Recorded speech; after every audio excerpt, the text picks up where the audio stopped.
The dust rose in choking clouds as the helicopter descended, its blades slicing the air above forward operating base Hunter. Emma Carter tightened the straps of her helmet and lowered her head against the sharp sting of grit. She had been through this ritual countless times before, yet every arrival into a combat zone carried its own weight, as though the land itself was testing her resolve. Her boots struck the ground with a heavy crunch, and the familiar burden of nearly 80 pounds of gear settled across her shoulders. Armor pressed against her chest, ammunition pouches dug into her ribs, and the machine gun strapped to her back weighed down her every step. To most soldiers, carrying the M249 was a punishment, but Emma had volunteered for it. She had chosen the role no one expected her to claim. At 28, she was older than many of the wide-eyed recruits around her. 8 years in uniform, 2 deployments behind her, and a reputation as an expert marksman had given her a confidence others often mistook for arrogance. None of that mattered now. At this base, in this new company, her history was just words on paper. The eyes that followed her from the edge of the landing zone were not filled with respect. They were filled with doubt. A man stepped forward from the group. Sergeant First Class John Ramirez, weathered, scarred, and carrying the kind of authority that came from surviving battles most people wouldn't live through. He had the look of a man who didn't need to raise his voice to command a room. The smirk tugging at the corner of his mouth told Emma everything she needed to know. He had already made his judgment. "Well, well," Ramirez said, his words loud enough for the gathered soldiers to hear. "They sent us a woman with a pig. $50 says she doesn't last 2 kilometers with that thing on her back." The crowd erupted in laughter. Crumpled bills appeared from pockets, wagers tossed into eager hands. Private Robert Walker, fresh-faced and nervous at 19, fumbled out a 20. Corporal Sophia Bennett, stocky and sharp-tongued, smirked as she added her money to the pile. Each soldier who bet against her was silently telling Emma the same thing. "You don't belong here." Emma said nothing. She simply stood, her eyes cool and unreadable, memorizing every face. She had heard it all before, at training schools, on rifle ranges, at bases where whispers followed her through the halls. But this was different. Here, they weren't just questioning her pride. They were questioning whether she could be trusted to keep them alive. Ramirez closed the distance between them, his breath heavy with tobacco, a scar cutting across his brow like a reminder of the price of combat. "What do you say, Carter? Want to make it interesting?" Emma's hands moved to her weapon. With practiced motions, she checked the feed tray, inspected the barrel, adjusted the bipod. She didn't need to. She already knew the weapon was perfect, but the ritual mattered. To her, the machine gun wasn't a burden. It was an extension of herself. She met Ramirez's gaze, her voice calm and steady. "Make it 100. The crowd roared with fresh laughter, surprised by her audacity. Ramirez raised his eyebrows, then extended his hand. 2 kilometers, full combat load. No help, no breaks. Emma gripped his hand firmly. Tomorrow morning. As the group broke apart, she walked toward the barracks with her duffel bag slung over her shoulder. Their voices followed her, filled with amusement and expectation of failure. But Emma wasn't listening. She was already planning. That night, while the others lounged in the common room or drifted to sleep, Emma slipped out to the fitness yard. The Afghan night was cool, the sky a stretch of endless stars. She strapped on her full gear, the machine gun pressing against her back, and began to train. Push-ups on crates, burpees in the dust, crawling across the hard-packed earth. Sweat soaked her uniform, muscles burned, lungs strained.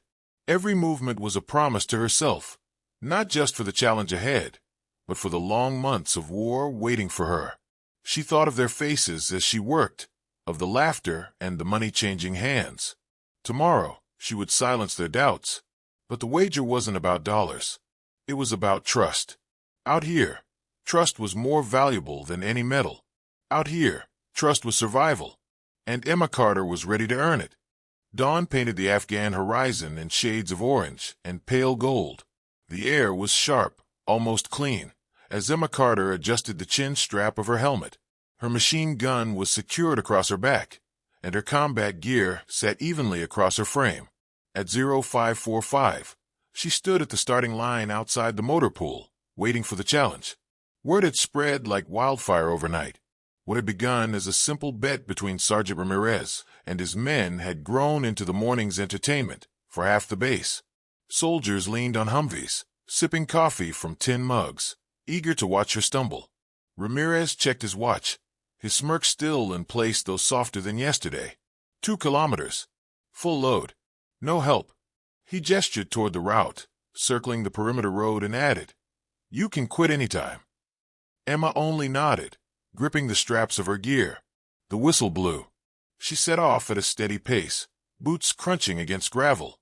The first 100 meters tested her breathing, but months of preparation had taught her how to carry the weight. Her shoulders burned, but her stride remained even. Ramirez jogged beside her, keeping his eyes sharp for the first sign of falter.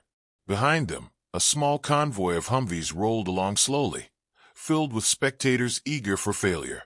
The first kilometer passed without incident. Sweat dripped into her eyes, her breathing measured and steady. Private Robert Walker leaned out of a window and shouted encouragement, though Emma remembered his money was on her failure. Ramirez cast her a sideways glance, as if surprised she was still going strong. "Still breathing?" he asked.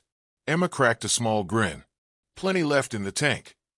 They rounded the halfway mark when the crackle of a radio cut the morning air. "Bravo 26, this is TOC. We've got a medical convoy requesting immediate escort to Outpost Ridge. Taliban activity reported on Route Falcon. Wheels up in 15.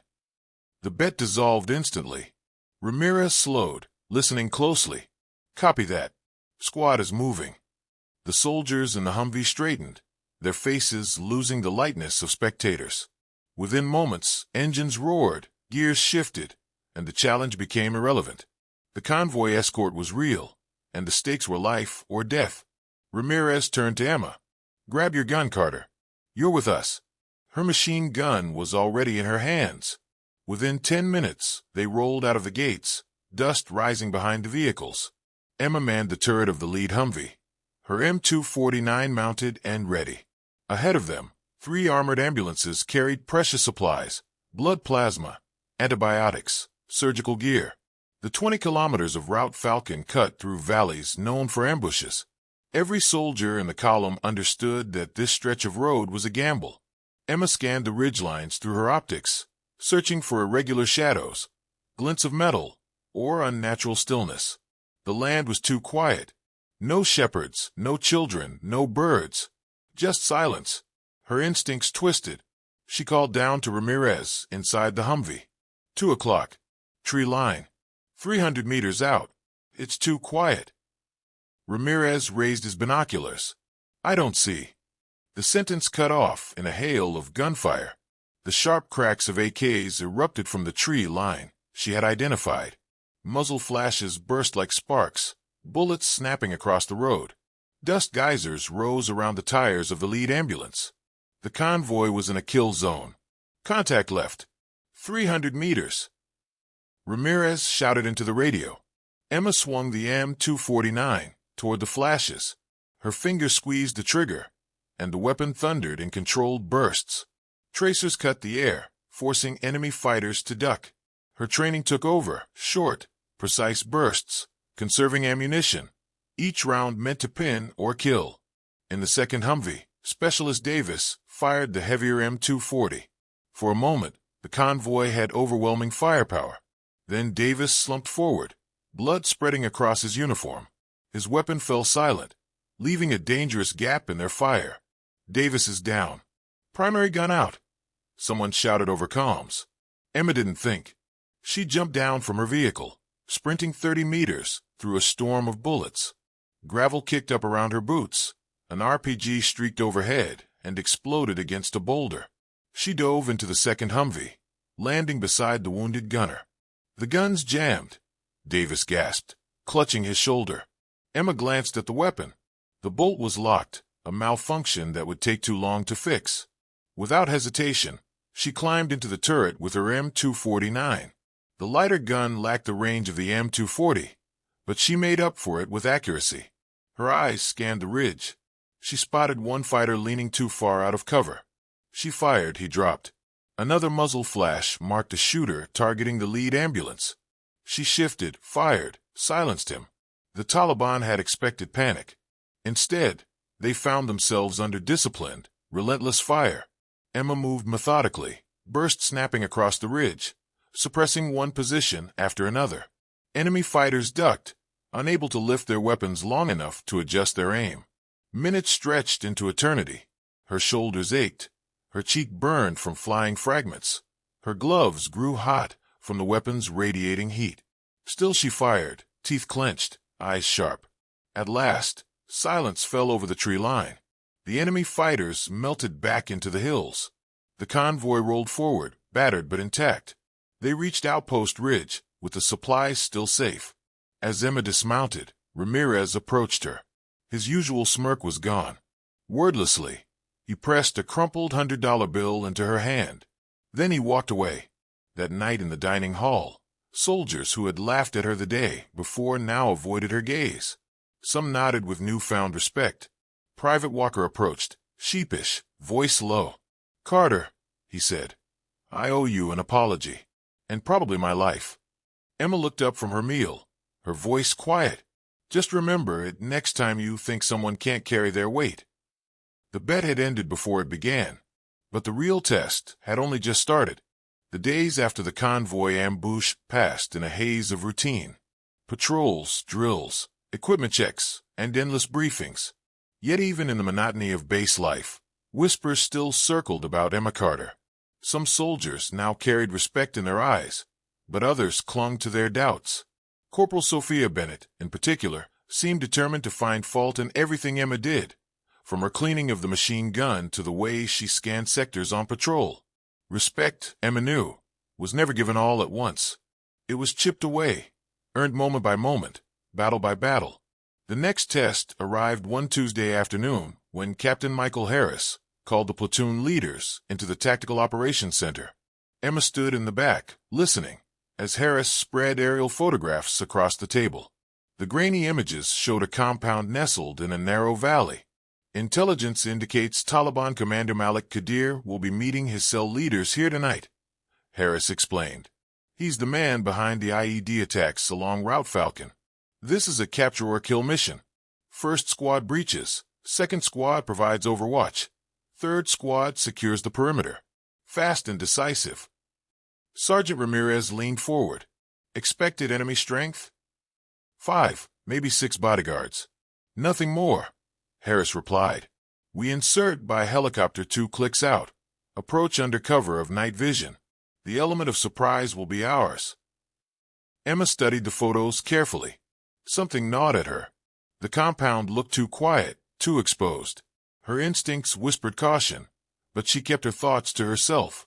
Orders were orders, and doubts were rarely welcomed. At 0130 hours, 2 Blackhawks lifted off into the Afghan night, carrying 30 soldiers. Emma sat near the open door, her M249 cradled against her chest, night vision goggles glowing green as she scanned the alien-like ridgelines below.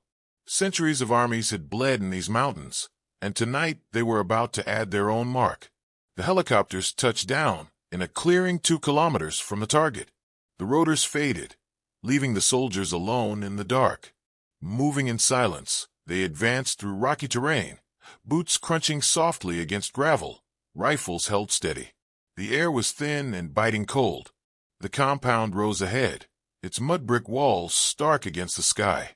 No movement, no sound. Too still. Ramirez signaled the breach team forward. Explosive charges blew the gate open with a muted thump, and the squad poured inside. For the first few seconds, it went smoothly. Too smoothly. Soldiers swept across the courtyard, weapons ready, stacking against the main building. Then the trap snapped shut.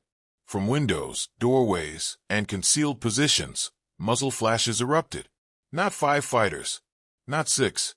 At least 30 Taliban poured fire into the courtyard. The intelligence had been catastrophically wrong. Contact. Multiple contacts. Ramirez shouted over the radio. Bullets sparked off the walls, tracers streaking through the darkness. The Americans dove for cover behind low walls and corners, returning fire as best they could. but the sheer volume of gunfire pinned them down. Emma ducked behind a crumbled wall, dust filling her lungs. Her radio crackled, voices overlapping, orders drowned by chaos. Through her night vision, she saw the truth. The squad was trapped in the center of a fortified training camp. Fighters moved between buildings, flanking, coordinating. The courtyard had become a death trap. Her eyes caught a ladder leaning against the side of the main structure. Instinct told her what had to be done. Without hesitation, she sprinted across the open space, bullets kicking up shards of stone at her feet. She seized the ladder and climbed, muscles burning, weapon banging against her back. A round grazed the parapet inches from her head, but she pushed onward until she reached the roof. From above, the battlefield unfolded before her. She could see everything, the enemy shifting positions, the Americans pinned in cover, the fighters dragging heavier weapons into windows. It was a perfect vantage point, but also exposed. She dropped to her stomach behind a low wall, mounted her M249, and opened fire. The machine gun thundered, muzzle flashes strobing in the night. Her first burst struck a man hauling a PKM into position. The weapon clattered uselessly into the courtyard. She pivoted, stitching fire across fighters darting along the east wall. Their advance stalled instantly. "Ramirez, 3 moving on your left. Suppressing now," she shouted over the radio. Her fire drove the attackers back. Another burst silenced a sniper in the northwest tower. For the first time since the ambush began, the Americans had breathing room. Minutes stretched into eternity. Emma shifted fire across the compound, calling out targets, suppressing heavy weapons, keeping the enemy disoriented. The Taliban had numbers, but they lacked night vision. She could see them, clear as day, while they could only guess where her bursts originated. The tide began to shift. Pinned enemies scrambled for cover, unable to coordinate. Ramirez rallied his men, moving them to better positions. Corporal Bennett and her fire team advanced across the courtyard under Emma's covering fire, retaking ground that had seemed lost. For 20 relentless minutes, Emma fought as if the rooftop itself were her battlefield to command. Every time the Taliban tried to regroup, her bursts forced them back. Every time her squad mates needed to move, her suppressive fire cleared the path. At last, salvation roared in from the sky. Apache helicopters swept over the ridgeline, their thermal cameras locking onto fighters. Rockets streaked into buildings, explosions rattling the valley. The remaining Taliban scattered, their coordination shattered. When silence fell, the compound lay in ruins. Ramirez's voice crackled over the radio, laced with relief. "Carter, what's your status?" "Rooftop secure. 15 down. No friendly casualties." As she climbed down, her squad gathered in the courtyard. Corporal Bennett, once her harshest critic, stared with wide eyes. "I've never seen anything like that. You fought like an army by yourself." Ramirez clapped her shoulder. "Carter, that was some of the finest shooting I've seen in 15 years of combat." The mission, despite flawed intelligence, had turned into a victory. Documents recovered from the compound confirmed it was a major training facility, its loss a severe blow to enemy operations. But none of that mattered to Emma as much as the looks now surrounding her, faces no longer clouded by doubt, but lit with respect. She hadn't just survived. She had proven, once again, that she could carry the weight when it mattered most. The briefing looked routine at first. Captain Michael Harris stood at the front of the operations tent, topographical maps spread across the table, his finger tracing the curves of a narrow valley. Reports say Taliban fighters have been planting IEDs along Route Copper. "We've had 3 attacks this week. Intelligence suggests this valley is their staging ground. Tomorrow, we sweep it clean. Full company, heavy presence, Afghan National Army support, artillery on standby. We'll send a message." To Harris, it was straightforward. To Sergeant John Ramirez, it was something else. He frowned at the steep ridgelines flanking the road, the narrow choke point, the lack of escape routes. "Sir, this terrain is perfect for an ambush." Harris waved it off. "That's why we're going heavy. 50 soldiers, armored convoy, air cover in the sky. We clear the valley, destroy their supplies, and roll out." Emma Carter studied the photographs over Ramirez's shoulder. The valley stretched 2 kilometers long, half a kilometer wide, boxed in by jagged slopes. Too neat. Too obvious. Her instincts whispered again, the same quiet warning she'd felt before the night raid. "Sir," she asked, "what's the source of this intel?" Harris's eyes narrowed. "That's classified. Your job is to execute, Staff Sergeant." Emma said nothing more, but unease crawled in her gut. At dawn, the convoy rolled out, Humvees, MRAPs, Afghan trucks, their engines echoing through the mountains. Emma manned the turret of the lead vehicle, M249 mounted, eyes scanning the high ridges. The valley was silent. No farmers, no shepherds, no children, not even birds. She leaned down to Ramirez. "It's too quiet. Civilians should be here." He nodded grimly. He had noticed it too. Halfway through the valley, the silence shattered. An RPG streaked down from the western slope, exploding against the lead vehicle's armor in a thunderous blast. The echo hadn't faded before the ridges erupted in fire. AKs cracked. PKM machine guns roared. Tracers stitched across the valley floor. The convoy was caught in a textbook L-shaped ambush. "Contact! Multiple positions!" Ramirez bellowed into the radio. "We're taking fire from both ridges." Bullets sparked off Emma's turret, forcing her to duck. She swung the M249 upward, eyes narrowing on muzzle flashes etched against the slopes. Her weapon chattered, bursts cutting through the chaos. But the volume of fire pouring down was overwhelming. Dozens of Taliban fighters had been waiting, carefully hidden in layered positions. Vehicles screeched to a halt, soldiers diving for cover. The Afghan National Army troops caught in the open were shredded, their cries echoing against the rock. An RPG slammed into a Humvee 3 vehicle's back, flames bursting skyward. Emma's heart hammered, but her grip was steady. She keyed the radio. "Ramirez, they're in elevation on both sides. 3 levels of fire. They've blocked the exits. They want to box us in." His voice was tight. "All stations, consolidate. Defensive perimeter around the wounded. Carter, suppress those ridgelines." Emma fired, her bursts controlled, targeting the machine gun nests hammering the convoy. One position went silent, then another, but more opened fire to take their place. They had planned this ambush well. Every time a soldier tried to move, snipers forced him back. Every time a Humvee shifted, RPGs streaked down. Minutes bled into chaos. Ammunition ran low. The convoy was trapped, boxed in by rock slides at both ends. Emma's squad was holding, but barely. Through the smoke, she saw fighters bounding down the slopes, closing the distance. In 10 minutes, they would be close enough to throw grenades into the vehicles. Her decision was instant.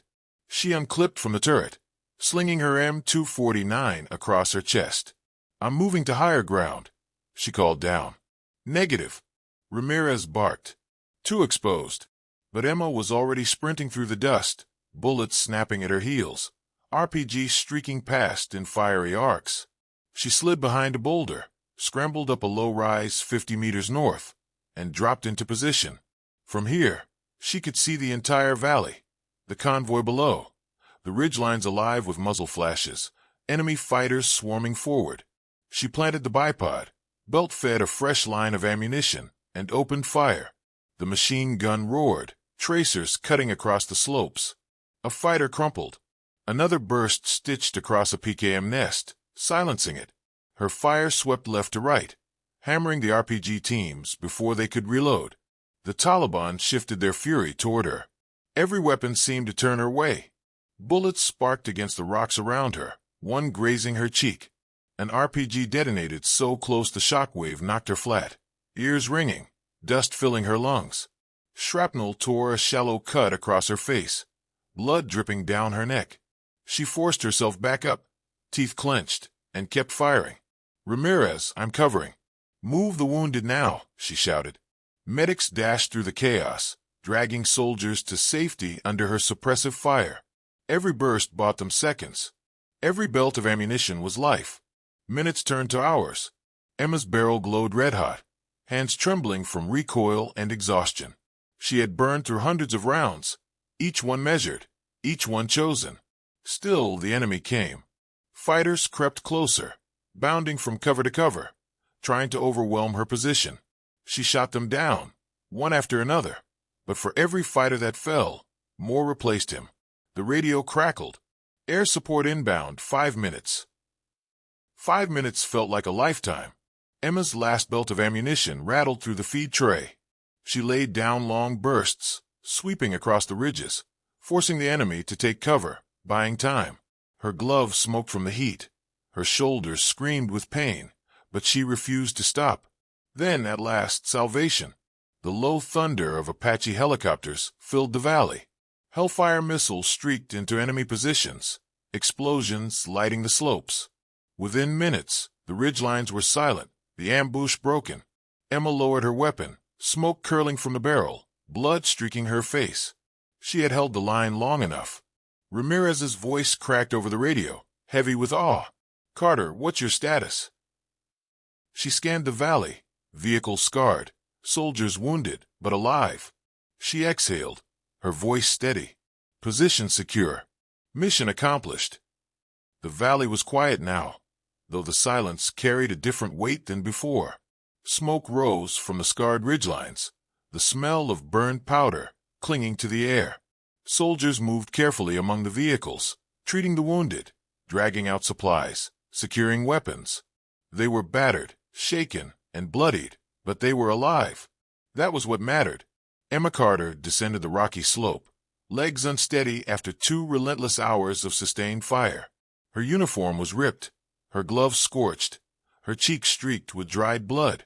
The M249 hung heavy across her shoulders, its barrel too hot to touch, smoke curling from its metal frame. She looked less like a soldier returning from battle, and more like a survivor crawling out of hell. At the base of the rise, Sergeant John Ramirez waited for her. Relief was plain in his face, but so was something else, something approaching awe.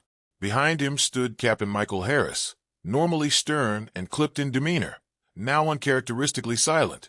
The two men watched her approach as though seeing her for the first time. "Santos," Ramirez began, then stopped, correcting himself. "Carter, I need you to know this. 15 years, 3 deployments, more firefights than I care to remember. And I have never seen anything like what you just did." Captain Harris stepped forward, eyes sharp but voice softened. "Staff Sergeant Carter, headquarters monitored our radio traffic. The Apache crews reported your suppressive fire, controlled more than 15 enemy positions. Without you, half this company would be gone, maybe more." Emma adjusted the sling of her weapon, forcing herself to stay steady despite the tremor in her hands. "I was just doing my job, sir." Harris shook his head. "No, you did everyone's job. Alone." The evacuation helicopters arrived soon after, rotors whipping dust into the air as medics loaded the wounded. As Emma stood near the ramp, soldiers she had barely spoken to reached out, patting her shoulder, shaking her hand, murmuring thanks. Specialist Davis, the gunner whose weapon had jammed weeks earlier during the convoy ambush, approached with tears welling in his eyes. "My little girl's going to have a father come home," he said quietly. "Because of you. I don't know how to thank you for that." The word struck deeper than any bullet. Emma swallowed hard, unable to respond, and simply nodded. Back at Forward Operating Base Hunter, word of the battle spread before the dust had settled. Soldiers lined the road as Bravo Company rolled through the gates, vehicles battered but crews alive. Emma kept her eyes low, uncomfortable with the attention. She had never fought for recognition. All she wanted was trust, the kind of trust that meant life or death on the battlefield. The debrief took place that evening in the commander's office. Senior officers from brigade headquarters appeared on a video call, their faces serious as they listened to reports. Emma described her actions clinically: fields of fire, ammunition management, target suppression. But the colonel on the other end interrupted, his tone more personal. "Staff Sergeant Carter, the Apache pilots said you held those ridges almost alone for 2 hours. They called it the most disciplined suppressive fire they'd ever seen from a ground position. That's not just tactics. That's valor." Emma lowered her gaze. She had no words for that. 3 weeks later, the parade ground filled with soldiers. The air was crisp, flags snapping in the wind, the rows of uniforms stretching in precise formation. Captain Harris read the citation aloud, his voice carrying across the square. "For conspicuous gallantry in action against an armed enemy," he said. Staff Sergeant Emma Carter distinguished herself with extraordinary heroism and selfless devotion to duty, resulting in the preservation of American and Afghan lives. Her actions reflect great credit upon herself, her unit, and the United States Army.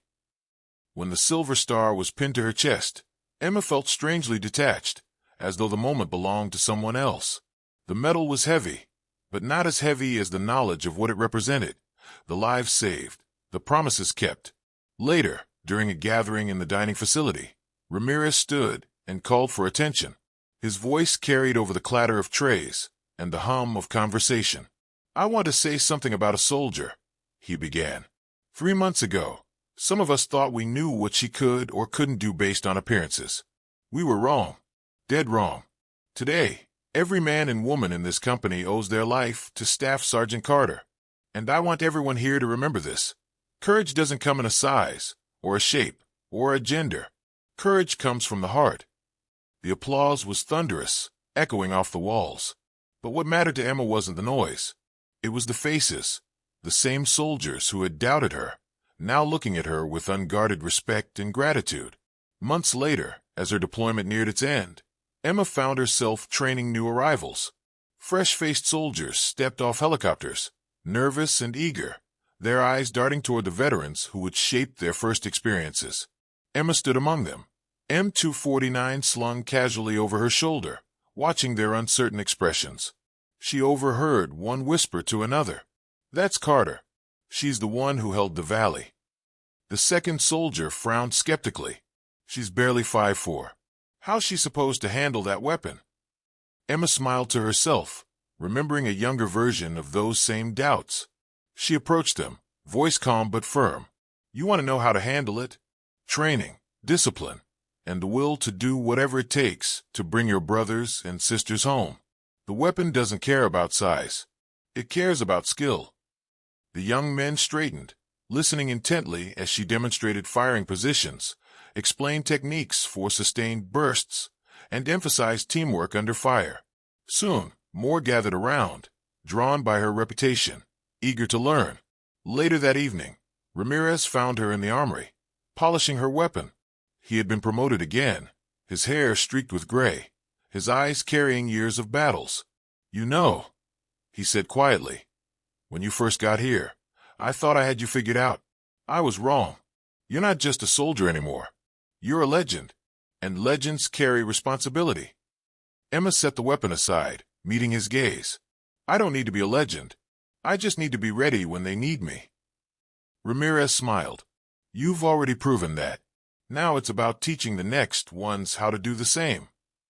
As Emma cleaned her M249, for what felt like the 100th time, she realized the weapon had changed meaning.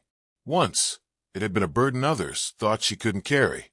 Now, it was a symbol of the truth she had lived on the battlefield.